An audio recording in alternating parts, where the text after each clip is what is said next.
पढ़िए पहला थिस्सलुनीकियों की पत्री उसका 5वां अध्याय 18 वचन। हर बात में धन्यवाद करो, क्योंकि तुम्हारे लिए मसीह यीशु में परमेश्वर की यही इच्छा है।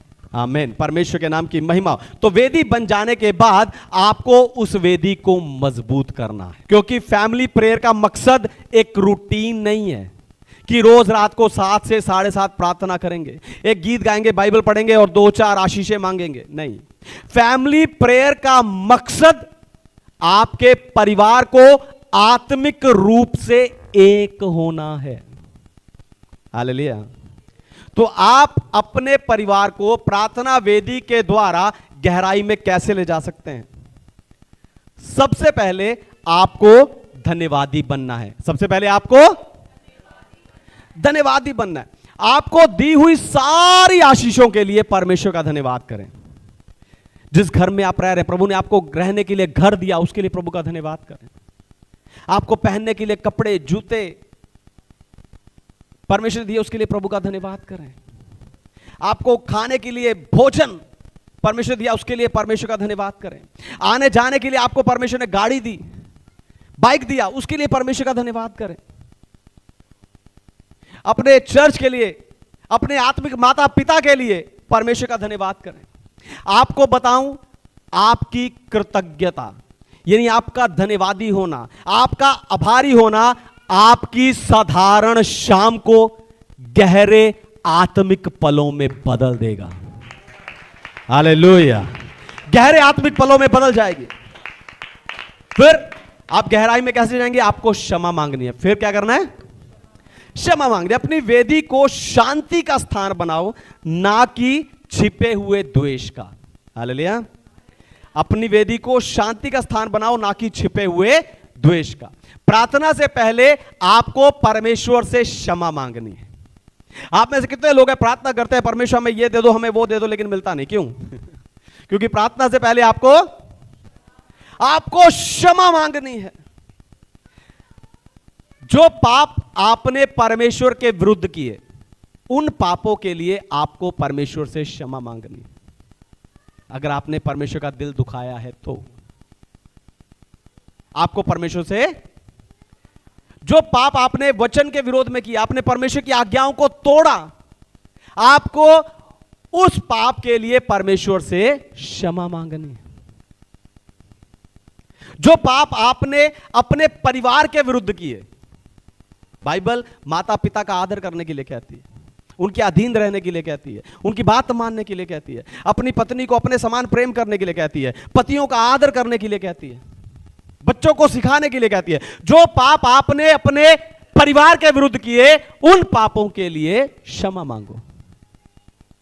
फिर जो पाप आपने अपने शरीर के विरुद्ध किए, अपने आप के विरुद्ध, मैं निकम्मा हूं, मैं तुच्छ हूं, मैं पागल हूं, या व्यभिचार, जो आप अपने शरीर के विरुद्ध पाप करते हैं, अगर आपने वो पाप किए तो उन पापों के लिए आपको क्षमा मांगनी है। फिर अपने आत्मिक माता पिता के विरोध में अगर आपने कोई पाप किया तो आपको उसके लिए भी परमेश्वर से क्षमा मांगनी है। जब आप क्षमा मांगोगे तभी आप गहरी आजादी का अनुभव कर पाओगे। हालेलुया। फिर आपको मध्यस्थता करनी है। फिर आपको मध्यस्थता करनी है, बिछुआई की प्रार्थना करनी है। आपको कलीसिया के अपने दायरे को बड़ा करना है। हालेलुया। फैमिली प्रेयर में बस फैमिली को नहीं इन्वॉल्व करें। फैमिली के विषय, आज आटा खत्म हो गया, कल सिलेंडर चाहिए, परसों पेट्रोल भरवाना है, सिर्फ फैमिली के लिए नहीं, अपने दायरे को बड़ा करो। आपको अपने चर्च के लोगों के लिए प्रार्थना करनी चाहिए, है ना। देश दुनिया में चल रही समस्याओं के लिए आपको प्रार्थना करनी है। ऐसा करने से आप अपने बच्चों में जो दूसरों के प्रति सहानुभूति को जगाएंगे और आपका घर एक उपचार केंद्र बन जाएगा। और एक परिवार रोज प्रार्थना करता था और उनके प्रार्थना की आवाज उनके घर से बाहर जाती थी। एक दिन उसके पड़ोस में रहने वाले भाई ने कहा कि मैं इन दिनों बहुत ज्यादा तनाव में हूं, संघर्ष में चल रहा हूं और हमेशा चिंता में रहता हूं, इसलिए आप मेरे लिए प्रार्थना करना। वो परिवार उस भाई के लिए प्रार्थना करने लगा और कुछ ही हफ्तों में उस भाई ने बताया कि अब मुझे शांति महसूस होती है। हालेलुया।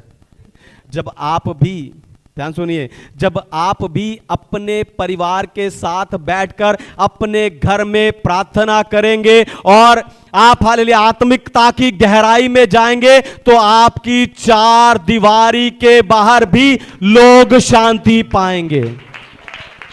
इसके लिए जरूरी है कि आप समाचार सुनकर देश दुनिया में चल रही समस्याओं के लिए प्रार्थना करें। कोई दोस्त या रिश्तेदार बीमार है उसके लिए प्रार्थना करें ताकि आपका परिवार आत्मिक गहराई में जाए। याद रखो, आप दूसरों को विश्वास सिखा नहीं सकते, दिखा सकते हो। हालेलुया। आप दूसरों में विश्वास को सिखाकर भर नहीं सकते, पर दिखाकर भर सकते हो।